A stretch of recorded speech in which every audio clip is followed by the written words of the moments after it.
Hello, good morning students. तो क्या हाल चाल है आपके? सर्कुलर मोशन आप देख रहे हो, अच्छे से समझ आ रही है बात? देखिए, यहाँ पर हम सर्कुलर मोशन के कुछ फॉर्मूले रिवाइज करते हैं, क्योंकि आज के लेक्चर में हम सारे न्यूमेरिकल्स लेने वाले हैं एक्सेलरेशन तक। ठीक है, एंगुलर डिस्प्लेसमेंट का हमने फॉर्मूला देखा था, that is theta is equals to S by R, यानी कि एस बोले तो यहाँ पे कौन है, ये है डिस्टेंस। ठीक है, तो चलिए ओके, ये पेन ले लेते हैं, ये हो जाएगा हमारे पास में। एस बोले तो ये कौन है, ये डिस्टेंस है, और नीचे तो ये रेडियस है ना। अब ये डिस्टेंस कौन सा है, इसको लीनियर डिस्प्लेसमेंट बोलते हैं ना, लीनियर डिस्प्लेसमेंट है वो। एंगुलर वेलोसिटी कैसे निकालते हैं फिर हम? Angular velocity is equals to theta by R. Theta बोले तो एंगुलर डिस्प्लेसमेंट जो अभी निकाला, और उसको टाइम के साथ, यानी कि change in angular displacement with respect to time is called angular velocity. अब अगर टाइम पीरियड टी हो तो एंगुलर वेलोसिटी को हम ऐसे लिख सकते हैं, 2 pi upon capital T.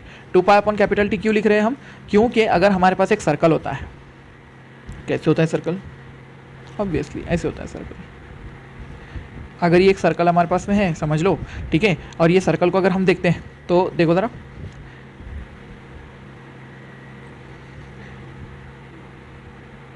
This is the radius of circle.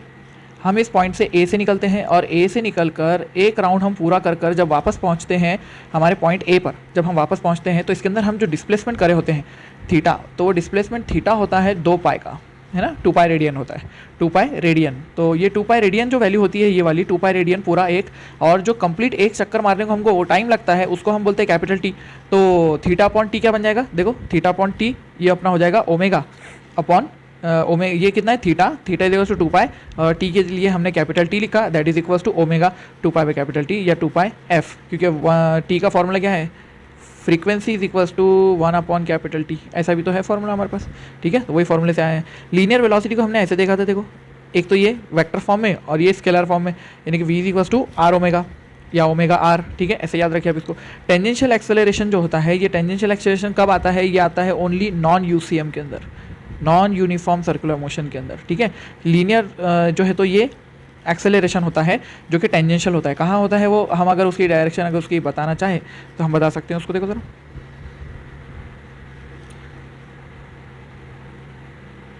अगर इस जगह मैं बताता हूँ वेलोसिटी, देखो ऐसी वेलोसिटी बताता हूँ, तो ये जो अल्फा टी आया है ये भी इधर ही होता है, ये तो ए टी आया है ना, इधर ही होता है ये। ठीक है, ऐसे होता है A T in the direction of velocity. अगर वेलोसिटी को हम यहाँ दिखाते हैं तो ए की डायरेक्शन भी इधर ही होती है। ठीक है, in the direction of velocity आता है ये A T, this is A T, linear acceleration बोलते हैं इसको, ओनली नॉन यूसीएम के अंदर आता है ए टी, लीनियर एक्सेलरेशन। और सेंट्रीपिटल एक्सेलरेशन जो होता है A C equals to we square by R, या आर ओमेगा स्क्वायर, या फिर वी ओमेगा, ये भी है फॉर्मूला उसका, वी ओमेगा। तो ये कहाँ आता है? ये इस डायरेक्शन में आता है, देखो ज़रा, इस डायरेक्शन में, इसको बोलते हैं ए सी। ठीक है ना, आपको ये याद है, इसको हमने लिखा था, इसको ए सी बोलते हैं, यहाँ पर ये आता है ए सी एक्सेलरेशन। और सेंट्रीपिटल फोर्स कैसे बनता है? तो सेंट्रीपिटल फोर्स बोले तो mass into acceleration, centripetal acceleration के साथ में, तो force centripetal is equals to mass into acceleration centripetal, obviously ये ऐसे बन जाएगा। अब देखो, इसी को मैं आपको बताने वाला हूँ कि total acceleration in non uniform circular motion कितना होता है। A is equals to under root of, ये आपका सेंट्रीपिटल एक्सेलरेशन और ये आपका टेंजेंशियल एक्सेलरेशन होता है। ठीक है, तो टेंजेंशियल एक्सेलरेशन हमने बताया कि टेंजेंशियल एक्सेलरेशन इस दिशा में आता है, ऐसे आ जाता है, और ये होता है आपका सेंट्रीपिटल एक्सेलरेशन। यहाँ पे हो गया, आप इस पॉइंट पे होंगे तो सेंट्रीपिटल एक्सेलरेशन इधर, टेंजेंशियल इधर, तो नेट किधर जाएगा? तो देखो ज़रा, नेट इधर जाता है, ये नेट होता है ए नेट, नेट एक्सेलरेशन ये वाला। ठीक है, ऐसे होता है ये वाला एक्सेलरेशन। तो अगर हमने ये वाला एक सर्कल बताया है, अभी मैं आपको ये बताने वाला हूँ कि यहाँ पर ये एक सर्कल हम बता रहे हैं, देखो हम इसको घुमाते हैं, हम यहाँ पर देखते हैं इसको कि, अब देखो हम इसको घुमा रहे हैं, एक पार्टिकल है ये वाला, और इस पार्टिकल को जब हम घुमा रहे हैं तो इसका mg नीचे की तरफ लग रहा है। जब वो पार्टिकल यहाँ होता है इस जगह, तब भी mg किधर होता है? नीचे ही होता है। ठीक है, mg किधर होता है? नीचे ही होता है। और जब हम उसको घुमाते हैं तो ये जो है, आपको ये देखो, ये टेंशन आपको जो दिखाई दे रहा है ना, टेंशन द स्ट्रिंग, ये है हमारा स्ट्रिंग, देखो, और ये स्ट्रिंग के अंदर ये टेंशन काम करता है इधर। तो ये जो टेंशन आपका काम कर रहा है ना, this tension provides centripetal force. देखो जरा, सेंट्रीपिटल फोर्स प्रोवाइड कर रहा है कि नहीं? सेंट्रीपिटल फोर्स प्रोवाइड कर रहा है, कितना सेंट्रीपिटल फोर्स? ये वाला mv²/r, क्योंकि हम उसको घुमा रहे हैं एक लीनियर वेलोसिटी के साथ। तो लीनियर वेलोसिटी यहाँ कहाँ है, इसको हम दिखा नहीं सकते अभी, क्यों? क्योंकि ये हमारा ये 2D डायग्राम, ये जो 3D डायग्राम है और ये हमारी तरफ देख रहा है, तो इधर होगा कुछ तो भी, ठीक है, ये अपने तरफ, या इसको मैं बोल सकता हूँ कि ये हमारी तरफ डायरेक्शन होगा, किसका डायरेक्शन, लीनियर वेलोसिटी का, ठीक है, इस तरह का डायरेक्शन होगा लीनियर वेलोसिटी का। ये होगा टेंजेंशियल, आपका ये टेंशन इन द स्ट्रिंग होगा यहाँ पर, और ये टेंजेंशियल वेलोसिटी होगी, इसको वेलोसिटी टेंजेंशियल बोलते हैं। इधर एक्सेलरेशन कब आएगा, ओनली नॉन यूसीएम के अंदर आता है एक्सेलरेशन। टेंजेंशियल एक्सेलरेशन कब आता है, नॉन यूसीएम के अंदर, और ओनली यूसीएम बोले तो ये वाला सर्कुलर, ये सेंट्रीपिटल एक्सेलरेशन, ये होता है यूसीएम के अंदर में, यूसीएम के अंदर में। लेकिन एक चीज़, ये वाला एक्सेलरेशन जो है इसको हम ओनली लिखना चाहिए यहाँ पर, ओनली नॉन यूसीएम के अंदर हो सकता है ये, ठीक है, यूसीएम के अंदर ये एक्सेलरेशन कभी नहीं आता है, ठीक है। तो देखो एक और स्लाइड बताता हूँ आपको, ये वाला देखो, सेंट्रीपिटल एंड सेंट्रीफ्यूगल फोर्सेस। तो देखो, force is required to keep an object moving in a circle if the speed is constant, the force is directed towards the circle centre, यानी कि ये आपको सेंटर दिखा दे रहा है, तो ये फोर्स की डायरेक्शन इधर होती है, और ये लीनियर वेलोसिटी होती है उसकी। तो यहाँ पे जो है ना, ये जो केस आपको दिखाई दे रहा है ना, इस केस में ओमेगा कांस्टेंट होगा, ठीक है, ये कांस्टेंट ओमेगा होगा, क्योंकि ये जो हमने केस लिया है ये यूनिफॉर्म सर्कुलर मोशन वाला केस होगा। अगर यूनिफॉर्म सर्कुलर मोशन वाला ना रहे केस, तो फिर क्या होता है मालूम है, ये ओमेगा बढ़ने लगता है, ये वेलोसिटी बढ़ने लगती है, इधर लीनियर वेलोसिटी, और यहाँ पर एक फोर्स सेंट्रीपिटल होता है और एक टेंजेंशियल होता है, दो फोर्सेस यहाँ आ सकते हैं, ठीक है। टेंजेंशियल फोर्स भी होता है, यानी कि इन नॉन यूसीएम, ऐसे लिख देंगे हम, इन non uniform circular motion, in non-uniform circular motion there are two forces,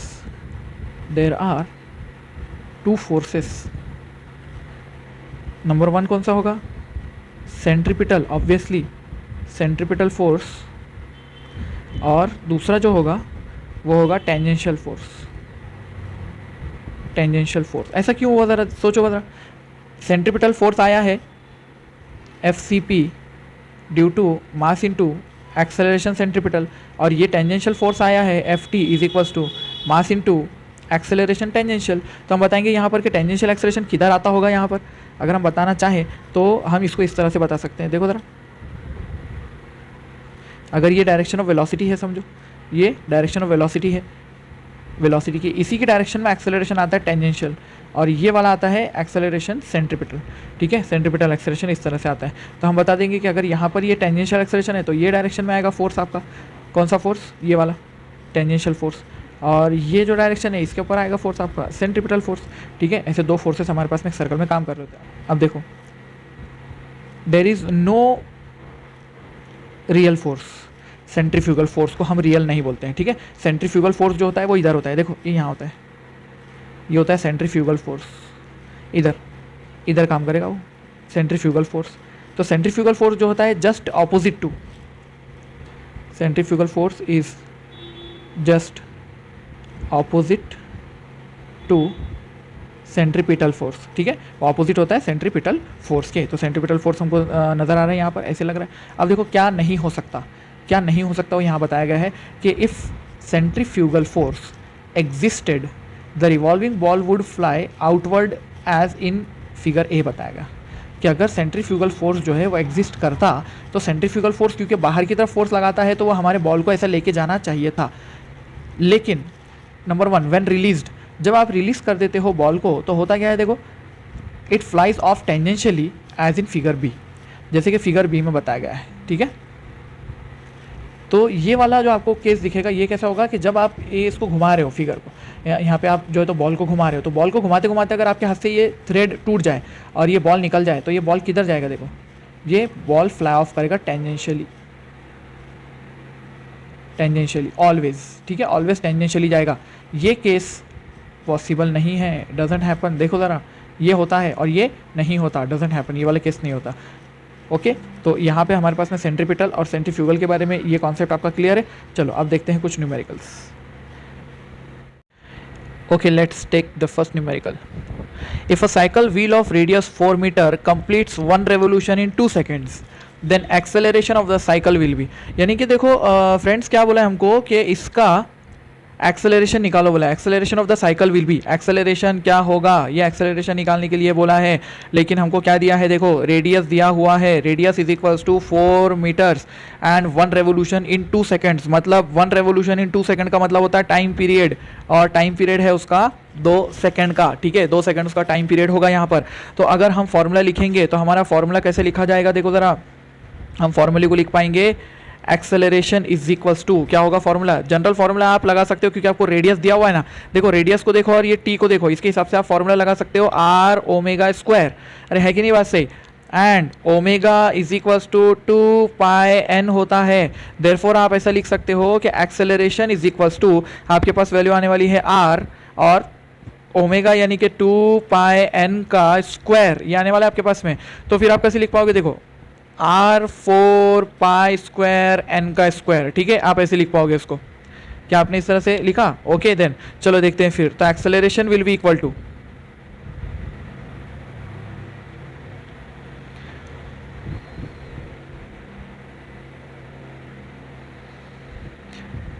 are की वैल्यू बताइए कितनी है, 4 metre into 4 into pi square की वैल्यू जो है आप क्या कर सकते हो, पाई स्क्वायर की वैल्यू को अप्रॉक्सीमेशन करके 10 ले सकते हो, ठीक है, और यहाँ पे करेंगे हम एन स्क्वायर, अब एन स्क्वायर अपने पास नहीं है तो इसको क्या लिखना पड़ेगा, 1 अपॉन टी का स्क्वायर लिखना पड़ेगा, 1 अपॉन टी, टी कितना है 2, 2 का स्क्वायर कितना हो जाएगा, 2 का स्क्वायर 4 हो जाएगा, तो ये देखो यहाँ से ये 4 और ये 4 हो गया कैंसिल, अब कितना बचा 10 इंटू 4, तो आपका आंसर एक तो ये हो सकता है कि अगर आप इसको 10 रख देते हो तो ठीक, तो आपका आंसर हो जाएगा कुछ 40, ठीक है, 40 मीटर पर सेकंड स्क्वायर, या फिर आपका आंसर ये भी हो सकता है कि आपने इसको 4 रखा और ये 10 को जो है तो आपने पाई स्क्वायर रख दिया, तो आपका आंसर ये भी हो सकता है मीटर पर सेकंड स्क्वायर, क्योंकि हमारा जो ऑप्शन है तो वो 4 पाई स्क्वायर मीटर पर सेकंड, 4 पाई स्क्वायर मीटर पर सेकंड स्क्वायर है, तो हम ये आंसर के साथ ही रिलाई करना चाहेंगे कि ये आंसर हमारा करेक्ट है बोल के, तो ठीक है। वैसे देखा जाए तो मैं यहाँ पे बता दूँ आपको कि पाई स्क्वायर की जो वैल्यू होती है वो होती है 9.86, ठीक है, तो हमने उसको राउंड ऑफ करके जो है पाई स्क्वायर की वैल्यू को कभी कभी आप राउंड ऑफ करके 10 ले सकते हो, ठीक है, कभी कभी आप इसको ले सकते हो, यूज कर सकते हो, ठीक है, ऑलवेज नहीं ले सकते। नेक्स्ट, अब देखो, a stone is tied to one end of spring या स्ट्रिंग चाहिए यहाँ पर, 50 centimetre long, is whirled in a horizontal circle with a constant speed, length of string कितनी है, देखो जरा, लेंथ ऑफ स्ट्रिंग है 50 centimetre, if stone makes 10 revolution in 20 seconds, revolution कितने हो रहे हैं, 10 रेवोल्यूशन कितने टाइम के अंदर हो रहे हैं, 20 सेकेंड के अंदर हो रहे हैं, ठीक है, तो अपने को बोला है कि magnitude of acceleration of the stone निकालो, एक्सेलरेशन ऑफ द स्टोन निकालेंगे हम यहाँ पर, तो मैं आपको ये बोल सकता हूँ कि इसका हम नंबर ऑफ रेवोल्यूशन अगर हमको मालूम है 10 रेवोल्यूशन हो रहे हैं 20 सेकंड के अंदर में, तो हम क्या कर सकते हैं, टाइम निकाल सकते हैं, टाइम पीरियड, 1 रेवोल्यूशन कितने देर में, therefore 1 revolution will be in, 1 revolution कितनी देर में होगा, उसी को तो टाइम पीरियड बोलते हैं हम, है कि नहीं बात सही, उसी को तो टाइम पीरियड बोला जाता है, तो टाइम पीरियड कितना हो जाएगा आपका, टोटल टाइम हो जाएगा, यहाँ पे लिख दो, क्या किसी लोगों के लिए फॉर्मूला लिख दो यहाँ पे, लो फॉर्मूले के साथ, टोटल टाइम, हमको टोटल टाइम चाहिए और divided by number of revolutions, ठीक है, नंबर ऑफ रेवोल्यूशन कितने बनाया है उसने रेवोल्यूशन, तो हम बोलेंगे टोटल टाइम लगा है उसको 20 सेकंड का और रेवोल्यूशन बनाया है 10, यानी कि टाइम पीरियड जो हो चुका है कैपिटल टी, उसकी वैल्यू हो चुकी है 2 सेकंड, ठीक है, तो 2 सेकंड हमारे पास में वैल्यू आ चुकी है। अब देखो ज़रा, अब क्या करना है, अब आप ये कर सकते हो कि एक्सेलरेशन का फॉर्मूला लिखेंगे, एक्सेलरेशन इज इक्वल टू 2 पाई का स्क्वायर अपॉन टी का स्क्वायर, क्या ऐसा लिखो तो चलेगा, अरे है कि नहीं बात सही, ठीक है, ये क्या है ओमेगा स्क्वायर और ये आर से मल्टीप्लाई हो गया, ओमेगा स्क्वायर आर, ठीक है, ये फॉर्मूला बन गया, तो acceleration will be equal to 4 pi square, 4 pi का square divided by time period कितना है 2 उसका स्क्वायर इंटू रेडियस कितना है इंटू आर की वैल्यू कितनी है, देखो ज़रा, आर की वैल्यू को क्या मैं 1/2 मीटर लिखूँ, 1/2 मीटर, देखो ये जो लेंथ होती है ना इसी को आर बोला जाता है और इसकी वैल्यू कितनी हो जाएगी 1/2 मीटर्स, मीटर में करोगे तो 1/2 वैल्यू हो जाएगी, यही आर होगा क्योंकि आप जिस स्टोन को जिस लेंथ के साथ घुमाते हो वही उसका रेडियस बन जाता है, तो ये 1/2 बन चुका है, ठीक है, तो ये 4 इसके साथ में कैंसिल हो चुका है, तो आपके पास में ए सी की वैल्यू बची है पाई स्क्वायर डिवाइड बाई 2, ठीक है, तो पाई स्क्वायर को अगर मैं 2 से डिवाइड करता हूँ तो मुझे वैल्यू मिलती है 4.93। AC is equals to 4.93 metre पर सेकेंड, यानी कि इसको हम लिख सकते हैं ये वाला आंसर, देखो ज़रा 493 सेंटीमीटर पर सेकेंड स्क्वायर। ठीक है, तो इस तरह से आप इसका आंसर निकाल सकते हो। चलिए नेक्स्ट देखो, इस क्वेश्चन में दिया particle moves with a constant speed v along a circular path of radius r and complete circle in time t, what is the acceleration of the particle। तो एक्सेलरेशन ऑफ द पार्टिकल के लिए वही आप formula लिख सकते हो। क्या लिख सकते हैं? Centripetal acceleration is equals to, एक तो आप लिख सकते हैं वी स्क्वायर अपॉन आर, या फिर आप लिख सकते हो आर ओमेगा स्क्वायर, या फिर आप लिख सकते हो वी ओमेगा, जो भी सूट कर रहा है आप वो लिख सकते हो यहाँ से। ठीक है, तो मैंने सोचा कि ये वाला अच्छा दिख रहा है तो इसको लिख लेते हैं। तो यहाँ पे हो जाएगा ए सी इज इक्वल्स टू, अब आपके पास में क्या क्या है और क्या नहीं है वो देखते हैं अपन ज़रा सबसे पहले। तो यहाँ पे वी ओमेगा जो है ना, तो मेरे पास ओमेगा की वैल्यू होती है 2π/T, है ना, इनटू वेलोसिटी। क्योंकि देखो 2π/T मैंने क्यों लिखा, क्योंकि उसने दिया है कि सर्कल इन टाइम t, आप t टाइम के अंदर में सर्कल कंप्लीट कर रहे हो, ऐसा दिया अपने को। ठीक है, तो t टाइम में हम जो सर्कल कंप्लीट करेंगे तो मुझे लिखना पड़ेगा ये 2π/T इंटू v। तो एक्सेलरेशन कितना हुआ मेरे पास में? 2πv/T, ये हुआ मेरा एक्सेलरेशन। है क्या फॉर्मूला? 2πv/T, ये वाला फॉर्मूला उसका। ठीक है, बहुत ही आसान क्वेश्चन था, लेकिन एक जस्ट एक वैल्यू थी कि आपको देखना था कि ये तीनों में से कौन सा एक तो फॉर्मूला यूज़ होगा और उसके अंदर में आप 2π/T क्यों पुट करोगे, यानी कि जो ओमेगा की वैल्यू है 2π/T, ये कब पुट करेंगे? ये उस वक्त पुट करेंगे जब आपको टाइम पीरियड दिया होता है या टाइम बताया होता है एक रेवोल्यूशन का, और आपको ओमेगा यानी कि आपको 2πn, एक और फॉर्मूला इसका 2πn, आपको ये 2πn दिया हुआ नहीं होता है, तब आप ये यूज़ करोगे। ठीक है, तो ऐसा यूज़ किया जा सकता है। नेक्स्ट देखो, नेक्स्ट क्वेश्चन दिया है, if the speed of revolution of a particle on a circumference of a circle and the speed gained in falling through a distance equal to half the radius are equal, then the centripetal acceleration will be। यानी कि centripetal acceleration के लिए अपने पास में formula होता है centripetal acceleration is equals to we square upon r, या फिर होता है आर ओमेगा स्क्वायर या वी ओमेगा, है ना। बट ये क्या बोल रहा है, देखो, if speed of revolution of a particle on the circumference of a circle, यानी कि गिवन स्पीड जो होगी इसकी समझ लो ऐसे ले लेते हैं, गिवन स्पीड ऐसा होगा v, and speed gain in falling through a distance equal to half the radius, यानी कि एक ऑब्जेक्ट है और वो नीचे गिर रहा है, तो गिर रहा है वो कितने डिस्टेंस से गिर रहा है, देखो नीचे यहाँ तक जब वो आता है तो उसकी वेलोसिटी v हो जाती है, और वो गिरा कितना है तो आपको बताया जाता है वो गिरा है r/2 डिस्टेंस। अगर वो r/2 डिस्टेंस गिरा है तो जितनी उसकी वेलोसिटी होगी वही वेलोसिटी हमारे इस सर्कुलर पाथ पे होगी। ठीक है, ये हमारी वेलोसिटी सर्कुलर पाथ पे होगी। तो चलो निकालते हैं इसकी वेलोसिटी की, v square is equals to u square plus 2as। तो मेरी इक्वेशन में हो जाएगा v इज इक्वल्स टू, ये 0 हो जाएगा और ये वैल्यू हो जाएगी √2gh, √2gh। ठीक है, ये वैल्यू हो जाएगी मेरे पास में। What is h equal to, ये देखो ये h है ना, h इक्वल टू कितना दिया r/2, तो मेरे पास वेलोसिटी कितनी हो चुकी है √2g और r/2, 2 गेट्स कैंसिल, बचा को √gr, वैल्यू कितनी होगी √gr हो गई ये वैल्यू। ठीक है, इसी वैल्यू को मैंने यहाँ पे यूज़ करना है अब। तो देखो मैं यूज़ करता हूँ उसको, AC is equals to we square की वैल्यू कितनी हो जाएगी gr divide by r is equals to, answer क्या बचेगा g, मतलब एक्सेलरेशन कितना होगा, g का एक्सेलरेशन होगा। अगर आप उसको देखते हो कि ये ऑब्जेक्ट नीचे गिरता है कितने हाइट से, r/2 की हाइट से।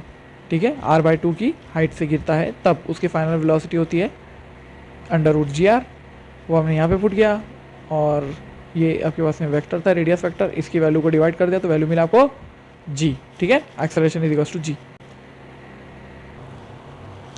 देखिए स्टूडेंट्स, क्या दिया है कि 2 cars going round curve with speed at 90 km/h and other at 15 km/h, each car experience same acceleration, the radii of curves are in the ratio। Curves के जो रेडियाई है उनका रेशो क्या होगा, अगर ये इंपॉर्टेंट है यहाँ पे देखो, each car experiences the same acceleration, अगर उनका एक्सेलरेशन सेम है तो radii of the curves are in the ratio पूछा है। अपने पास में स्पीड दिए वाली है, कितनी स्पीड है, स्पीड दिए वाली है 90 km/h। अगर आप चाहे तो इसको km/s में कन्वर्ट कर सकते हो, मीटर पर सेकंड में कन्वर्ट कर सकते हो, लेकिन अगर ना करें तो इसको एज इट इज़ यूज़ कर सकते हैं हम। तो हम इसको एज इट इज़ यूज़ करना चाहेंगे। सबसे पहले मैं आपको बताऊंगा कि यहाँ पे पूछा क्या है और निकालना क्या है। दो कार है जिनकी स्पीड 90 यानी कि v1 v2 दिया हुआ है, इसको v1 बोल दो, इसको v2 बोल दो। Okay, each car experiences the same acceleration radius of curves पूछा है। तो मैं ये बोल सकता हूँ कि एक्सेलरेशन, वेलोसिटी और रेडियस ये तीन वेरिएबल चाहिए। तो acceleration is equals to v²/r, ये वाला फॉर्मूला होता है अपना। ठीक है, इस फॉर्मूले के हिसाब से देखा जाए और अगर वेलोसिटी को कांस्टेंट लिया जाए, ठीक है, यहाँ पे each car experiences the same acceleration, sorry acceleration को कांस्टेंट लिया जाए, अगर एक्सेलरेशन को अगर कांस्टेंट लिया जाए, if acceleration is constant, acceleration is constant, then therefore v² जो होगा आपका वो डायरेक्टली प्रोपोर्शनल हो जाएगा r के, या r डायरेक्टली प्रोपोर्शनल हो जाएगा v² के। आपको रेशो किसका निकालना है? आपको रेशो निकालना है r1/r2 का, तो आपको लिखना पड़ेगा v1/v2 और उनका होल स्क्वायर। ठीक है, ऐसे लिखना पड़ेगा। तो v1/v2 कितना हो जाएगा? देखो 90/15 और उसका होल स्क्वायर, ये कितना चल जाएगा? 6 टाइम जाएगा, 6 का स्क्वायर कितना हो गया? 36। तो r1:r2 की वैल्यू कितनी निकली? r1:r2 is equals to 36:1। ये वैल्यू आई है उसकी, है क्या? दिख रहा कोई? डी आंसर है उसका। ठीक है, चलो नेक्स्ट। यहाँ पे दिया है देखो कि a wheel of radius 0.2 metre. सबसे पहले लिख लेते हैं रेडियस कितना दिया है, 0.2 metres, accelerated from rest with an angular acceleration of 1 radian पर सेकेंड स्क्वायर। मतलब एंगुलर एक्सेलरेशन कैसे देते हैं? एंगुलर एक्सेलरेशन कितना है? 1 रेडियन पर second square. After rotation of 90 the radial acceleration of particle on its rim will be. 90 का rotation मतलब थीटा की वैल्यू 90। उसके बाद आपको पूछा है कि the radial acceleration of the particle, radial acceleration of the particle क्या होगी? तो रेडियल एक्सेलरेशन निकालने के लिए सबसे पहले फॉर्मूला देख लो। Radial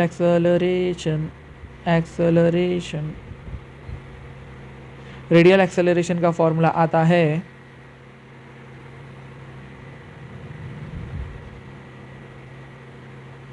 r⍵²। ठीक है, ऐसा आ जाता है। अब अगर अपने पास में ω² रहा, ω² फाइनल वाला अगर रहा, तो एक्सेलरेशन हम निकाल पाएंगे। ओमेगा कैसे निकालेंगे? तो देखो आप लिख सकते हो एंगुलर स्पीड से, एंगुलर स्पीड का फॉर्मूला आप लिख सकते हो ω2 का स्क्वायर इज इक्वल्स टू ω1 का स्क्वायर प्लस 2 अल्फा थीटा। क्या ये फॉर्मूला बिल्कुल सही है? ओके देन अब आपको क्या निकालना है? आपको निकालना है ω2। तो आप लिखोगे ω2 का स्क्वायर। ω2 बोले क्या होता है? ये आपका फाइनल वाला एंगुलर वेलोसिटी होता है। ठीक है, जब आप चल रहे हो, जब तक का लास्ट वाला केस। तो यहाँ पे हो जाएगा ω² इज इक्वल टू ω1 का स्क्वायर, यानी कि ω1 तो 0 है। देखो ज़रा, wheel of radius this accelerated from rest, ये बहुत इंपॉर्टेंट है। यहाँ पे रेस्ट बोला है तो क्या करना? u इज इक्वल्स टू 0 लेना, यानी कि ω0 इक्वल टू 0 लेना। ठीक है, या ω1 है तो ω1 को 0 बोलना है। ठीक है, ये बोल दिया। प्लस ट्वाइस अल्फ़ा कितना है अपने पास में दिया हुआ? अल्फ़ा की वैल्यू है 1 और थीटा की वैल्यू है, रेडियन में करना पड़ेगा। थीटा की वैल्यू कितनी? 90 डिग्री। इसको रेडियन में लिखो, π/2 रेडियन। तो लिख दो इसको π/2 रेडियन। अरे है कि नहीं? ऐसा लिख दिया π/2 रेडियन। तो ω² की वैल्यू क्या आ रही है? देखो 2 से 2 गेट्स कैंसिल और ये वैल्यू आ रही है पाई के बराबर। ω² की वैल्यू कितनी आ रही है? पाई के बराबर। तो अब इस वैल्यू को यहाँ रख देंगे, इस वैल्यू को इसमें रख देंगे, तो आपके पास में आ जाएगा acceleration is equals to r into ω²। r की वैल्यू कितनी है आपके पास? 0.2 है। r की वैल्यू 0.2 मीटर दिया हुआ है, इंटू ω² की वैल्यू पाई है ओनली। तो अपना आंसर क्या होगा? 0.2 पाई मीटर पर सेकेंड स्क्वायर। डी आएगा अपना आंसर। ठीक है, तो हमने इसको देखा, acceleration is equals to 0.2 pi. Okay student, तो नेक्स्ट क्वेश्चन है कि a ball of mass 0.1 kg इज whirled in a horizontal circle of radius 1 meter by means of a string at an initial speed of 10 rpm. Keeping the radius constant, the tension in the string is reduced to 1/4 of its initial value. The new speed will be. यानी कि क्या हो रहा है? देखो यहाँ पर ज़रा समझ लेते हैं प्रॉब्लम को। बॉल का मास दिया है, एक मास दिया है अपने को 0.1 kg का। ठीक है, it's whirled in a horizontal circle of radius 10 metre. ऐसा होगा ये कुछ तो भी। ये जो है ये रेडियस r1 है इसका। ठीक है, ऐसा दिया हुआ है। और ये जो r1 रेडियस है अपना कितना? ये 1 मीटर है। तो ले लेंगे अपन R1 is equals to 1 metre. Okay, then by means of a string at an initial speed of 10 RPM। RPM बोले तो क्या दिया, मतलब उसने मालूम है n दिया है, n1 इज इक्वल्स टू, तो इसको लिख देंगे अपन 10 RPM। अभी RPS मत करो, डिवाइड बाय 60 होता है वो, जस्ट जाने दो। कीपिंग द रेडियस कांस्टेंट, यानी कि R रेडियस जो है इसको कांस्टेंट रखने का, कांस्टेंट रखने का मतलब इसकी कोई वैल्यू नहीं है, मतलब ये बराबर है R1 is equals to R2 है, तो R2 भी जो दिया है वो वैल्यू सेम 1 मीटर। और tension in the string is reduce to 1/4 of the initial value, मतलब जो टेंशन T2 है, देखो ज़रा यहाँ लिखेंगे tension T2 is equals to 1/4 का मतलब होता है 1/4 ऑफ टेंशन T1। ठीक है, ऐसा कर दिया उसने। तो न्यू स्पीड कितनी है वो पूछा है, न्यू स्पीड पूछा है, तो देखो स्पीड भी आना चाहिए और ये टेंशन आना चाहिए। टी बोले तो टेंशन यहाँ लिख देता हूँ ज़रा, क्योंकि टी से टाइम पीरियड अपने को मालूम है, लेकिन टी से टेंशन भी होता है ना, टी से टेंशन भी होता है, तो वो भी याद रहना चाहिए। देखो ज़रा फिर, तो मैं ऐसा फॉर्मूला लिखता हूँ, वी नो दैट, अगर हम फॉर्मूला लिख पाएँ टेंशन इन द स्ट्रिंग का, तो हम बोलेंगे कि tension in string provide centripetal force. क्या प्रोवाइड करता है, सेंट्रीपिटल फोर्स प्रोवाइड करता है। अरे हाँ कि नहीं, सेंट्रीपिटल फोर्स प्रोवाइड करता है। मतलब अगर मैं टी को ऐसे लिखूँ, T is equals to centripetal force की value, T is equals to FCP, तो टी इज इक्वल्स टू यहाँ लिखना पड़ेगा MR ओमेगा स्क्वायर या MV²R जो भी है। अब ओमेगा की वैल्यू कितनी आती है, 2πN होती है, तो इसको ओपन कर लेते हैं, तो ये हो जाएगा tension is equals to MR omega की स्क्वायर है 2 स्क्वायर, तो मतलब ये हो जाएगा 4π² N का स्क्वायर। ठीक है, ये आ जाएगा आपका MR 4π² N स्क्वायर। अब यहाँ पे देखो क्वेश्चन में क्या दिया, देखो मास कितना है 0.1 kg, वो कांस्टेंट है, रेडियस ये भी कांस्टेंट है, mass constant, radius constant, 4π² constant, तो N स्क्वायर के साथ आप कैसे प्रोपोर्शनल में आ गए हो, डायरेक्ट प्रोपोर्शन में आ गए हो ना, तो आप ऐसे लिख सकते हो कि therefore we can write as tension is directly proportional to N का स्क्वायर, या फिर आप लिख सकते हो N is directly proportional to root of tension, है ना, N is directly proportional to root of tension. Therefore आप ऐसा फॉर्मूला लिख सकते हो। अब देखो जरा, therefore you can write N2 upon N1 is equals to under root of, देखो डायरेक्टली है ना प्रोपोर्शनल, तो T2 अपॉन T1 आएगा यहाँ पे, तो यहाँ पे आप लिख सकते हो N2 is equals to T2, root में क्या आएगा, रूट में T की वैल्यू कितनी है, T2 की वैल्यू कितनी है, ये देखो T2 is equals to 1/4 of T1, तो आप लिखोगे T1 डिवाइड बाय 4, और T1 जैसे वैसे नीचे वाला वैल्यू कितना हुआ, बाहर आ गया, वो N1 से मल्टीप्लाई हो जाएगा, तो N1 इंटू 1/2, तो आप इसको लिख सकते हो N1 डिवाइड बाई 2, यानी N1 की वैल्यू है 10 divide by 2 that is equals to 5 RPM। 5 RPM आपको ये radius reduce to sorry tension reduce to 1/4 किया था आपने। ठीक है, इससे पहले भी एक क्वेश्चन हमने ऐसा देखा था जिसके अंदर में क्या किया था, एकदम से इसको खींचकर इसका रेडियस हाफ कर दिया गया था। इससे पहले क्वेश्चन था पेपर में था आई थिंक वो, कि इसके जो रेडियस है उसको हाफ कर दिया जाता है। रेडियस को अगर हाफ कर दिया तो वेलोसिटी कांस्टेंट रहती है। ठीक है, इसीलिए फॉर्मूला ओमेगा पे डिपेंड करता है। यहाँ पे किस पे डिपेंड कर रहा है, देखो N स्क्वायर पे, tension is directly proportional to N square depend कर रहा है। ठीक है, अब देखो नेक्स्ट क्वेश्चन है कि a proton of mass 1.6 into 10⁻⁻27 kg goes round in a circular orbit of radius 0.1 meter under centripetal force of this 4 into 10⁻13 Newton, then frequency of revolution of proton is about। Frequency of revolution of proton निकालना है, तो यहाँ पर सबसे पहले जो कुछ दिया गया है उसको नोट डाउन कर लो, कॉन्सेप्ट ब्रेकअप करेंगे फिर।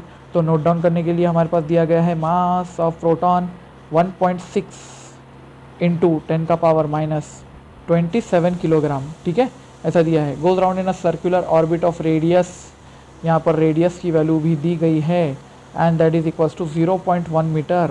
Okay, and under centripetal force of, force is also given as 4 into 10⁻⁻13 newton. ठीक है, और आपको बोला है कि frequency of revolution of the proton is about. तो यहाँ पे हम फॉर्मूला लिखेंगे फोर्स का, आपको निकालना क्या है, फ्रीक्वेंसी निकालना है। तो आप फोर्स इज इक्वल्स टू लिखोगे MR ओमेगा स्क्वायर, इसकी वैल्यू लिखोगे MR ओमेगा स्क्वायर बोले तो कितना हो जाएगा 4π² और N स्क्वायर। अरे है कि नहीं, इतना आ जाएगा ना 4π² N स्क्वायर। ये एम आर तो जैसे कि वैसे है, आपको निकालना क्या है, एन निकालना है ये वाला। तो आप लिख सकते हो एन इज इक्वल्स टू या n square is equals to force upon m r into 4 pi square and it will become equal to, force की वैल्यू कितनी दिया है, देखो वैल्यूज रखो इसके अंदर में। फोर्स की वैल्यू दिया है 4 इंटू 10⁻⁻13 डिवाइडेड बाय क्या होगा बोलो, मास इंटू आर। मास की वैल्यू है 1.6 इंटू 10⁻⁻27 इंटू आर की वैल्यू किधर है 0.1।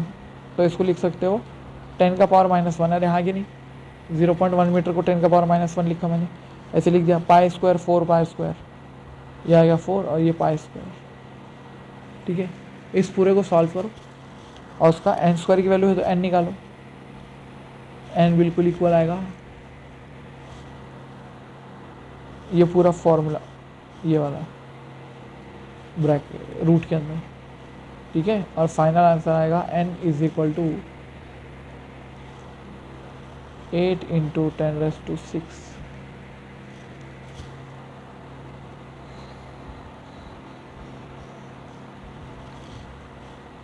है कि नहीं बात सही है ना। साइकिल्स पर सेकंड बोल सकते हो उसको, साइकिल्स पर सेकंड, या फिर आप उसको बोल सकते हो 0.08 इंटू 10⁸ CPS। तो ये दोनों तरीके से आप इसको सॉल्व कर सकते हैं। Okay, let's see the next problem is a particle moves in a circle of radius 0.5 meter at a speed that uniformly increases. Find the angular acceleration of particle if it changes from 2 meter per second to 4 meter per second in 4 second. क्या change हो रहा है, speed change होती है 2 metre पर second से 4 metre पर second in 4 second. मतलब इसको ऐसे लिख दूँ, देखो इनिशियल स्पीड कितनी है v1 is equals to 2 metre पर second, v2 is equals to 4 metre पर सेकंड। फाइन, टाइम कितना लगा, सिंपल है 4 सेकंड लगे बस। तो फिर आंसर तो आ गया अभी, acceleration is equals to dv upon dt है ना। dv बोले तो v2 minus v1 upon time 0.5 आ जाएगी ना वैल्यू, 0.5 मीटर पर सेकेंड। अपने को निकालना क्या है, फाइंड द एंगुलर एक्सेलरेशन। तो एंगुलर एक्सेलरेशन क्या होता है राजा, देखो ज़रा, linear acceleration is equals to r into alpha होता है, तो therefore alpha is equals to acceleration upon r हो जाएगा। What is acceleration 0.5, what is radius r कितना है 0.5 metre, therefore it is 1 radian पर सेकेंड स्क्वायर।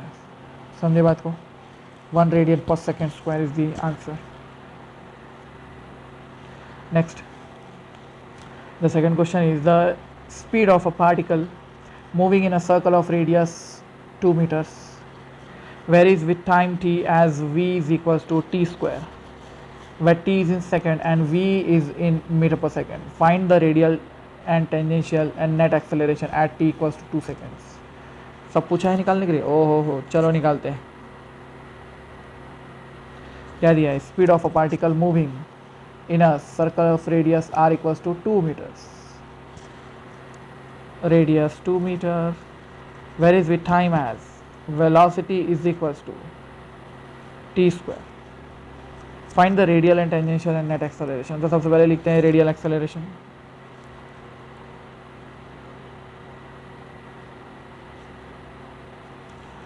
रेडियल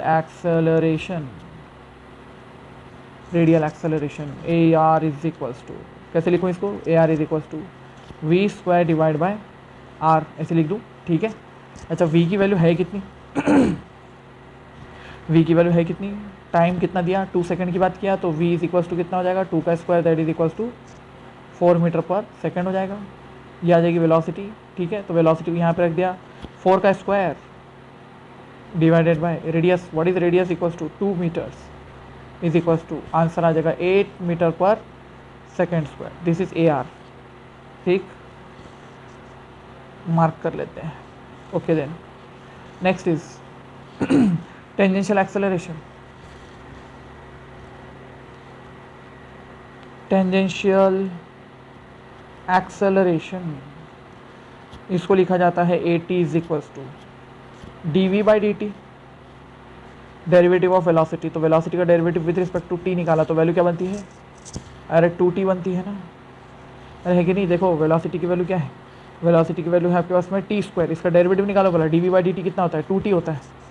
टाइम कितना है, 2 सेकंड बोला है अपने को, तो ये कितना हो जाएगा 2 into 2 second is equals to 4, ये आ जाएगा आपका मीटर पर सेकेंड स्क्वायर। इसको मार्क कर लेते हैं। और तीसरा पूछा अपने को नेट एक्सेलरेशन, तो यहाँ पे नेट एक्सेलरेशन के लिए मैं लिखना चाहूँगा net acceleration is equals to root of कौन कौन, रेडियल एक्सेलरेशन का स्क्वायर प्लस टेंजेंशियल एक्सेलरेशन का स्क्वायर। रेडियल एक्सेलरेशन का स्क्वायर कितना हो जाएगा, देखो 8 का स्क्वायर प्लस टेंजेंशियल इज 4 का स्क्वायर, ये वैल्यू हो जाएगी आपकी 64 प्लस 16 रूट ऑफ 80, ये हो गया आपका नेट एक्सेलरेशन 80, ठीक है। इसको अगर रूट से निकालना चाहो तो कितना हो जाएगा 8.9, A net is equals to 8.9 metre पर सेकेंड स्क्वायर, ये होगा टोटल एक्सेलरेशन। Okay understood. चलो next, 3 identical particles are joint together by a thread as shown in figure. ये देखो, all 3 particles are moving in a horizontal plane if the velocity of the outermost particle is v0, then the ratio of tensions in the 3 sections of the string is। यानी कि आपको क्या करना है पता है, ये हॉरिजॉन्टल सर्कल में घूम रहा होगा, मतलब इसका ये है कि ये ऐसा घूम रहा होगा कुछ, तो भी ये स्ट्रिंग है, मैं पार्टिकल सी की बात कर लेता हूँ सिर्फ, और ये एक ऐसा सर्कल बना रहा होगा, समझे, इस तरह के सर्कल की टेंशन है, तो ये टेंशन होगा। लेकिन टेंशन हर सेक्शन में आने वाला है, तो हर सेक्शन के टेंशन को हम क्या कर सकते हैं पता है, हम उसको ड्रॉ कर सकते हैं। हम उसको ऐसे ड्रॉ कर लेते हैं, पहले फिगर ड्रॉ कर लेते हैं। ये हो जाएगा आपका पोजीशन, पार्टिकल ओ पोजीशन, ठीक है, और 3 अलग अलग सेक्शन है उसमें। ये है आपका पहला पॉइंट ए, ये है दूसरा पॉइंट बी, और ये है तीसरा पॉइंट सी, ठीक है। ऐसे हो जाएंगे 3 सेक्शन हो जाएंगे। 3 सेक्शन के अंदर अगर आप स्ट्रिंग में टेंशन देखना चाहोते तो इसके अंदर टेंशन आता है T1, ऐसे आ जाएगा, इसके अंदर टेंशन आ जाएगा T2, और इसमें टेंशन आ जाएगा T3, ठीक है। अब आपको टेंशन T1, T2 और T3 का वैल्यू निकालना है। अगर आप देखोगे कि आपके पास में एक्चुअली इसकी वेलोसिटी है, ये इसकी वेलोसिटी है अपने पास में, इसकी वेलोसिटी कितनी है, v वेलोसिटी है, देखो ज़रा, ऐसी वेलोसिटी है ना, v वेलोसिटी है। तो अगर अपने पास में उसकी वेलोसिटी है तो हम क्या बोल सकते हैं कि एंगुलर स्पीड कितनी है उसकी, angular speed is equals to omega, ठीक है। तो हम देखेंगे कि tension in the particle C, क्योंकि सी वाला पार्टिकल जो है ना, इसका टेंशन पूरा के पूरा लेफ्ट के अंदर है, इसका टेंशन पूरा लेफ्ट में है, इसको इधर से कोई खींचने वाला नहीं है, राइट साइड को कोई नहीं है इसके। तो हम इसका FBD बनाते हैं, free body diagram, free body diagram बनाते हैं। फ्री बॉडी डायग्राम में हम क्या करते हैं मालूम है आपको, ये नया कॉन्सेप्ट आपके लिए, लॉज ऑफ मोशन में तो ये बहुत सारा आने वाला है। हम इसके अंदर भी सिर्फ पार्टिकल सी को बनाते हैं, देखो, और उसके ऊपर लगने वाले फोर्स को बताते हैं। तो फोर्स का टेंशन उस पर लगने वाला है, और वो टेंशन इधर है T3, ऐसा है, ठीक है। T3 उसके ऊपर टेंशन लग रहा है, तो मैं बोलूँगा कि T3 के अंदर में अगर टेंशन निकालना है तो फिर हम कैसे निकाल पाएंगे, tension T3 is equals to mr omega square, formula हो जाएगा। What is R for C, case number C के लिए, तो देखो R किसको बोलते हैं, R is distance from axis, axis से दूरी बोला जाएगा। तो R की वैल्यू क्या हो जाएगी, देखो सर, R की वैल्यू कितनी हो जाएगी, L plus L plus L 3L हो जाएगी। 3L किसके लिए, फॉर C, पार्टिकल C के लिए R की वैल्यू कितनी होने वाली है, 3L होने वाली है, ठीक है। ये 3L होने वाला है किसके लिए, पार्टिकल C के लिए। तो चलो लिखते हैं ना फिर,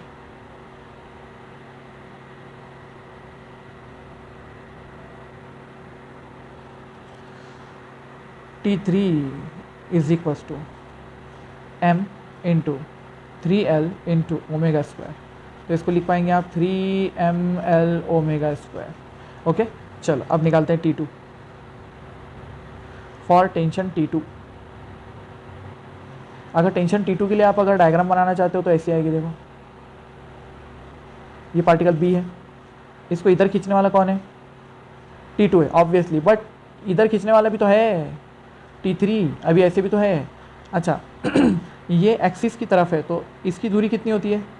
इसकी दूरी 2L के बराबर होगी। तो मैं क्या इक्वेशन को ऐसा लिख सकता हूँ? देखो फोर्स किधर लगने वाला है, सबसे पहले देख लो कि इसके ऊपर में फोर्स किधर लगने वाला है। तो हम बोलते हैं फोर्स इधर लगने वाला है। कौन सा वाला? Centripetal force. ठीक है, तो हम फोर्स इधर लिखने वाला है ना, तो सबसे पहले इसको लिखेंगे T2, उसमें से T3 का फैक्टर माइनस कर देंगे, इज इक्वल्स टू FCP हो जाएगा। तो हम इसको लिख पाएंगे T2 minus T3 is equals to FCP। T2 is equals to T3 plus FCP की वैल्यू कितनी होती है? MR omega square. T3 की वैल्यू कितनी है? ये T3 की वैल्यू है, यहाँ से ले लेंगे। T3 की वैल्यू है 3 ml ओमेगा स्क्वायर, तो यहाँ पे लिख लेंगे। और ये R कितना लेना पड़ेगा आपको? FCP जब आप R की बात कर रहे हो, जब आप यहाँ पे R की बात कर रहे हो तो कितना लेना पड़ेगा? 2L। तो मैं इसको लिख पाऊंगा, ये कितना हो जाएगा? देखो 3 ml omega square, 3 ml omega square plus ये कितना आ जाएगा? m इंटू 2L और ओमेगा स्क्वायर। वैल्यू कितनी आ रही? 3 ml omega square plus 2 ml omega square, बोले तो 5 ml ओमेगा स्क्वायर। अरे समझे कि नहीं? ये T2 की वैल्यू है। T2 कितना आया देखो, T3 कितना आया था देखो 3 ml ओमेगा स्क्वायर, T2 कितना है? 5 ml ओमेगा स्क्वायर, है ना। T2 भी निकाल दिया हमने। अब T1 निकालते हैं। तो T1 के लिए ऐसे लिखेंगे, for tension T1 free body diagram बनाना पड़ेगा। ब्लॉक A यानी कि पॉइंट A बताना पड़ेगा, इसके इधर में टेंशन T1 बताना पड़ेगा, इधर टेंशन T2 बताना पड़ेगा। ठीक है। अच्छा ये वाला डिस्टेंस जो इधर एक्सिस से माना जाएगा वो कितना होगा? L होगा। तो देयरफॉर इक्वेशन कैसे लिख पाएंगे आप? क्योंकि सेंट्रीपिटल फोर्स इधर होता है, सेंट्रीपिटल फोर्स, तो सेंट्रीपिटल फोर्स के साइड वाला टेंशन पहले लेना है। तो tension 1 minus tension T2 is equals to centripetal force, है ना। Tension T1 is equal to T2 plus centripetal force. T2 की वैल्यू कितनी है? 5 ml ओमेगा स्क्वायर, है ना। अरे T2 की वैल्यू कितनी है? 5 ml ओमेगा स्क्वायर, तो ये हो जाएगा 5 ml ओमेगा स्क्वायर प्लस इसकी वैल्यू हो जाएगी m, और एक ही L है ना इसके अंदर में, तो ये आ जाएगा R की जगह पे L, और ये आ जाएगा ओमेगा स्क्वायर। क्योंकि हमारा जो सेंट्रीपिटल फोर्स का फॉर्मूला हमने यूज़ किया है वो ये वाला है, MR ओमेगा स्क्वायर वाला। तो R की वैल्यू यहाँ पे L के बराबर थी, तो ये कितना हो जाएगा देखो 6 ml ओमेगा स्क्वायर, ये आ गया T1 की वैल्यू। तो अगर हम ये T1 की वैल्यू यहाँ से निकाल ली है हमने, ज़रा लिखते हैं T1 कितना आया? 6 ml ओमेगा स्क्वायर। T2 कितना आया था? 5 ml ओमेगा स्क्वायर। और T3 कितना आया था? 3 ml ओमेगा स्क्वायर। तो अगर ये तीनों का हम रेशो निकालना चाहें तो रेशो कैसे निकाल पाएंगे? Ratio of T1 is to T2 is to T3। तो देखो इसमें 6 है, इसमें 5 है और ये 3 है, तो वैल्यू आ जाएगी 6 is to 5 is to 3 is to, जो चाहे वो लिख ले। समझे बात को आपने? तो ये वाला क्वेश्चन थोड़ा सा अच्छा इंपॉर्टेंट है, इसीलिए मैंने अच्छे से इसको समझाया आपको। इसके अंदर में जो मेन चीज़ थी वो ये थी, फ्री बॉडी डायग्राम कैसे बनानी है आपने। फ्री बॉडी डायग्राम बनानी है और उसके ऊपर में सिर्फ एक तरफ और दूसरी तरफ के जो फोर्स होते हैं उनको बताना होता है। एक्सिस से जो डिस्टेंस होता है हम उसको यहाँ पे लिखते हैं और उसको हम R बोलते हैं। ठीक है, ये वाला, क्योंकि हमारा जो फोर्स का फॉर्मूला है वो कौन सा है? Force is equals to MR omega square, ऐसा होता है। तो ये R जो होता है, ये R की वैल्यू हमने यहाँ पे 3L रखी थी, यहाँ पे कितनी, यहाँ पे वैल्यू उसकी 2L रखी थी। ठीक है, और तीसरा वाला जो केस था हमारा, वो तीसरे वाले केस के अंदर हमने उसकी वैल्यू को सिर्फ L रखा था, यहाँ पे देखो सिर्फ L थी उसकी वैल्यू। तो ये आंसर है उसका। ठीक है, अंडरस्टूड। चलिए देखते हैं next. A mass is supported on a frictionless horizontal surface, it is attached to string and rotates about fixed centre at angular velocity omega 0. If the length of the string and the angular velocity are doubled, then the tension in the string which is initially T0 is now become. क्या पूछा है देखो, बहुत अच्छा question है कि frictionless horizontal surface है, attach to string, rotates about a fix centre, angular velocity omega. यानी कि यहाँ पर एक ऐसा टेबल होगा,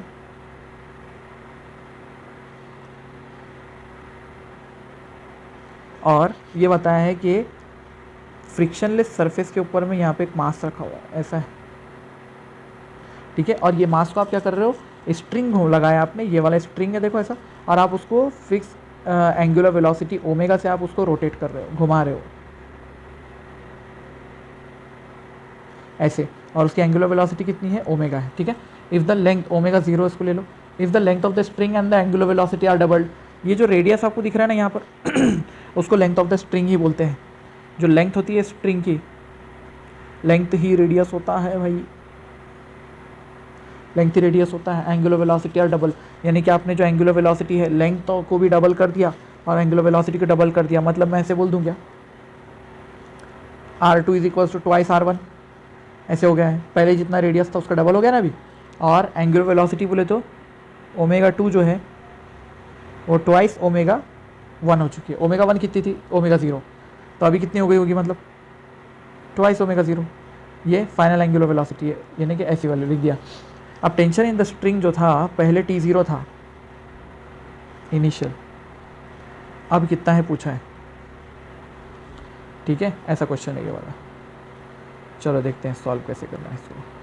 तो यहाँ पे हम सबसे पहले लिखते हैं कि जो टेंशन इन द स्ट्रिंग होता है वो होता है ML ओमेगा स्क्वायर, क्योंकि रेडियस ही लेंथ होता है। ML ओमेगा स्क्वायर लिख दिया मैंने उसको, ठीक है, या MR ओमेगा स्क्वायर अगर मैं लिखूँ तो भी किसी को कोई प्रॉब्लम नहीं होगा, MR ओमेगा स्क्वायर, ठीक है। तो मुझे ये दिख रहा है कि यहाँ पे देखो मास है, ओमेगा है, इनके साथ में जो रिलेशन अपना दिख रहा है वो कैसा दिख रहा है, देखो मास कांस्टेंट है ओनली, रेडियस और ओमेगा चेंज हो रहा है, तो मैं ऐसे लिख दूँ tension is directly proportional to radius और ओमेगा स्क्वायर। तो देयरफॉर अपन लिख सकते हैं T2 upon T1 is equals to, क्या लिख पाएंगे, R1 अपॉन R2, और ओमेगा 2 की जगह क्या आएगा, नहीं नहीं नहीं नहीं, नहीं ऐसे आएगा भाई, R2 अपॉन R1 आएगा ना, अरे डायरेक्टली प्रोपोर्शनल है भाई, देखो ना T2 के लिए R2 डायरेक्ट आएगा डायरेक्टली प्रोपोर्शनल में, और T2 के लिए ही ऊपर ओमेगा 2 भी ऊपर आएगा और ओमेगा 1 स्क्वायर नीचे आएगा। तो चलो वैल्यूज पुट करते हैं। R2 की वैल्यू कितनी है, देखो R2 की वैल्यू ट्वाइस R1 के बराबर है, तो मैं इसको लिखता हूँ ट्वाइस R के बराबर, और नीचे वाला सिर्फ R है, ठीक है, मल्टीप्लाई बाय ओमेगा 2 कितना है, देखो ओमेगा 2 की वैल्यू 2 ओमेगा 0 है, 2 ओमेगा 0 डिवाइड बाय नीचे वाला कितना है, ओमेगा 0, बट इसका स्क्वायर है, देखो ज़रा इसका स्क्वायर है यहाँ से, तो R से R कैंसिल हुआ, ओमेगा 0 से ओमेगा 0 कैंसिल हुआ, बचा कौन, 2 का स्क्वायर बोले तो 4 का स्क्वायर 4, 2 का स्क्वायर 4 और इंटू 2 बोले तो 8, यानी कि ये कौन है आपका, ये T2 बाय T1 है, तो आप लिख देंगे T2 is equals to 8 times T1, ये आंसर है आपका, ठीक है, 8 टाइम्स T1। तो T1 की वैल्यू कितनी थी, T0 के बराबर, तो आपका आंसर क्या बनेगा, 8T0, ये आंसर बन रहा है आपका, ठीक है, 8T0 is the answer. Next अब देखो जरा यहाँ पे क्या किया है, if the mass speed and radius of rotation of a body moving in circular path are all increased by 50%, the necessary force required to maintain the body moving in circular path will have to be increased by। हाँ, तो ये question थोड़ा सा ऐसा हो सकता है, हम उसको ट्राई कर सकते हैं अलग अलग मेथड से। फोर्स कितने से चेंज होगा, F डैश कितने से चेंज होगा, ऐसे पूछा है अपने को, ठीक है। जबकि बताया क्या है, देखो कि मास स्पीड एंड रेडियस, यानी कि अगर मैं लिखूँ M2 की वैल्यू तो वो हो चुका है 150% ऑफ M1। ये क्यों लिखा हमने, देखो कितने से बढ़ाया, 50% से इंक्रीज़ किया। 50% से इंक्रीज़ करने को लिखते कैसा है, देखो एक्चुअल में लिखते कैसे है इसको, एक्चुअल में लिखते हैं इसको M2 is equals to M1 पहले से plus 50% of M1, 50% of M1, ठीक है। तो M1 अगर कॉमन निकाला तो 1 प्लस 50/100 बोले तो 100 प्लस 50/100 बोले तो इसको लिखा जाता है 150 अपॉन 100 ऑफ M1, ठीक है, ऐसा ही लिखा जाता है। तो वही लिख दिया मैंने डायरेक्टली। इंक्रीज करने में हमेशा क्या करना, 100 के ऊपर परसेंटेज लिख चल जाना। तो M2 is equals to 150% of M1, speed V2 is equals to 150% of V1, और radius R2 is equals to 150% of R1, ये भी बोला है। ओहो, तब अपन क्या लिखते हैं, देखो सबको इंक्रीज कर दिया ना, तो नया फोर्स कैसा लिख पाएंगे अपन, क्योंकि हमको मालूम है फोर्स का वैल्यू क्या होता है, देखो mv² अपॉन r या फिर mr ओमेगा स्क्वायर। ये दोनों में से कौन सा फॉर्मूला यूज़ करूँ, मुझे दिख रहा है कि ये फॉर्मूला यूज़ करना चाहिए मैंने, तो चलो यूज़ कर लेते हैं। तो मैं फॉर्मूले को लगाता हूँ F dash equal to, F dash क्या हो जाएगा मेरा, m2 ऊपर आ जाएगा, मतलब ये वाला mv²/r, तो ये m2 आ जाएगा, ये v2 का स्क्वायर आ जाएगा और नीचे r2 आ जाएगा। तो इसकी वैल्यू कैसा मैं लिख पाऊँगा यहाँ पर 1.5, अगर इसको डिवाइड कर दिया तो कितना हो जाता है, देखो 1.5 m1 ना, तो इसको लिख दें 1.5 m1 इंटू वेलोसिटी का स्क्वायर, वेलोसिटी का स्क्वायर भी कितना हो जाएगा देखो 1.5 v1 का स्क्वायर डिवाइडेड बाय r2 की वैल्यू 1.5 r1। तो ये वैल्यू कितनी होने वाली देखो जरा, इनिशियल वैल्यू 1.5 से ये 1.5 कैंसिल हो गया और ये 1.5 का स्क्वायर यानी कि 2.25 बोल दूँगे इसको, तो ये हो जाएगा 2.25 और ये आ जाएगा mv²/r। m1 v1 और r1 को मैंने जस्ट जनरली m1 v1 और r1 ले लिया, चलो जाने तो 2.25 आ गया, ठीक है। तो ये वैल्यू मेरे पास में आ चुकी है और ये इसको अगर मैं f1 बोल देता हूँ फोर्स 1, तो क्या मैं ऐसा लिख सकता हूँ 2.25 ऑफ f1, अरे है कि नहीं, ये आ गया मेरे पास में फोर्स। तो देयरफॉर अब क्या हो जाएगा देखो, इनिशियल फोर्स का 2.25 हो चुका है ना अपना फाइनल फोर्स, तो हम लिखते हैं कि percentage increase in force, percentage increase in force delta F upon F into 100, ये होता है। डेल्टा एफ बोले तो क्या होता है, F dash minus F upon original F into 100 होता है। It is equals to F dash की वैल्यू कितनी है 2.25 force minus force upon force, 2.25 minus 1, इसको ऐसे लिख दूँ क्या 2.25 माइनस 1, कॉमन निकाल दिया ना एफ को, F upon F, F F gets cancel, 2.25 minus 1 कितना बचता है, तो 2.25 माइनस 1 बोले तो 1.25 बचता है, इंटू 100 बाकी था ना अपना, 100 लगा दिया, यानी कि वैल्यू हो गई 125%। ये फाइनल आंसर रहेगा आपका 125%। इसको आप बहुत अलग अलग मेथड से कर सकते हो भाई, मैंने ये एक मेथड बताया, अगली बार आपको नेक्स्ट टाइम ऐसा ही क्वेश्चन आएगा तब मैं आपको और दूसरा मेथड भी बताऊंगा इसको कैसे सॉल्व करते हैं। मेनली आपने क्या किया देखो, यहाँ पर m2 v2 स्क्वायर और r2 का स्क्वायर लिया मैंने, ये f2 फाइंड आउट करने के लिए, ठीक है। तो मैंने उसको फाइंड आउट किया इस तरह से, और 2.25 m1 v1 का स्क्वायर बाय r1, तो ये वैल्यू मेरे को f1 की याद दिला रही थी, तो फिर मैंने लिख दिया कि delta F upon F into 100, यानी कि F dash minus F upon F, F dash की वैल्यू 2.25 एफ थी, माइनस एफ किया डिवाइड बाय एफ किया, और ये अपने पास में वैल्यू आ चुकी है 2.25 माइनस 1 और 1.25 into 100 that is equals to 125%। तो ये आंसर होगा हमारा, बी आंसर होगा, ठीक है। ओके भाई, चलो नेक्स्ट। अभी नेक्स्ट क्वेश्चन तो और भी बढ़िया दिया हुआ, देखो 2 masses m and m are connected by light string that passes through a smooth hole O at the center of the table. Mass m lies on the table and m hangs vertically. ये वाला capital M ये vertically नीचे की तरफ में hang कर रहा है और ये हॉरिजॉन्टली घूमने वाला है, ठीक है। छोटू m को हम घुमाते हैं हॉरिजॉन्टल सर्कल में, O is the centre. If length L is जो है स्ट्रिंग O टू M, ये लेंथ L है, then the frequency with which m should revolve so that m remain constant यानी स्टेशनरी। ये नीचे नहीं जाना चाहिए। एक्चुअली ये होता क्या है मालूम है क्या, ये कैपिटल M की वजह से ये नीचे जाने वाला है। देखो ज़रा, mg इसको नीचे लेके जाना चाहता है, ये मास छोटा है इसीलिए क्या हो जाएगा, बड़ा मास नीचे लेके जाएगा इसको। लेकिन हम क्या कर सकते हैं मालूम है, ये छोटू मास को जो है एक ऐसी वेलोसिटी से घुमा सकते हैं सो दैट वो इसको ऊपर होल्ड करके रख ले, ठीक है। क्योंकि इसके पास फिर क्या आ जाएगा, जब हम इसको रिवॉल्व करेंगे ना तो इसके पास में एक फोर्स आ जाएगा, और वो फोर्स कौन सा रहेगा, सेंट्रीफ्यूगल फोर्स।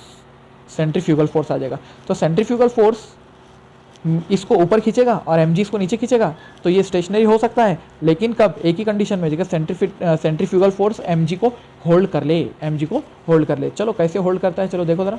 तो हम यहाँ पे ऐसे लिख सकते हैं कि सेंट्रीफ्यूगल फोर्स है कितना, centrifugal force on mass Chhotu m, Chhotu m मास जो है उसके ऊपर में कितना सेंट्रीफ्यूगल फोर्स होगा, तो हम लिखेंगे FCF is equals to ML omega square, R की जगह पे L आ जाएगा, ठीक है। ML ओमेगा स्क्वायर है ये वाला वैल्यू है इसका। तो हम बोलेंगे कि अच्छा ठीक है, ये वाली वैल्यू है अगर, तो इसको अब किसके बराबर करना है, it should it can hold capital M mass stationary if, अगर आपने सेंट्रीफ्यूगल फोर्स को ग्रेविटी के फोर्स के बराबर कर दिया तो सेंट्रीफ्यूगल फोर्स कितना है, M L omega square is equals to gravity का फोर्स कितना है, कैपिटल M इंटू जी है। ठीक है, यहाँ से कैंसिलेशन कोई नहीं होता है, तो यहाँ से आपको क्या निकालना है, आपको फ्रीक्वेंसी निकालना है। फ्रीक्वेंसी के लिए आपको ओमेगा को क्या लिखना पड़ेगा, अरे बोलो ओमेगा क्या लिखना पड़ेगा, omega is equals to 2 pi N होता है, तो पुट करो यहाँ पे, तो वैल्यू क्या हो जाएगी आपकी, देखो यहाँ पे m इंटू 2 पाई एन का होल स्क्वायर इंटू एल, और यहाँ पे कितना है एम जी है। तो यहाँ से देखो ये इधर चले जाएंगे, तो यहाँ से आपके पास में क्या बचेगा, देखो N square is equals to, ये 4 पाई स्क्वायर हो जाएगा, नीचे चला जाएगा, capital M G upon M L 4 pi square M L. ठीक है, ये हो जाएगा आपके पास में एन स्क्वायर का वैल्यू। देयरफॉर एन का वैल्यू क्या होगा, एन इज इक्वल्स टू, ये इनके रूट, ये सब रूट में चले जाएंगे लेकिन ये रूट से बाहर निकल सकते हैं, तो हम बोलेंगे 1/2 पाई, 1/2 पाई बाहर निकल गया रूट के, और रूट के अंदर कौन गया, कैपिटल एम जी अपॉन नीचे कौन है, छोटू एम इंटू एल। क्या ये ऑप्शन दिख रहा है, देखो 1/2 pi capital M G upon छोटू M L, yes option A is correct. ठीक है, ये हो जाएगा, ये होल्ड कर सकता है। ठीक है।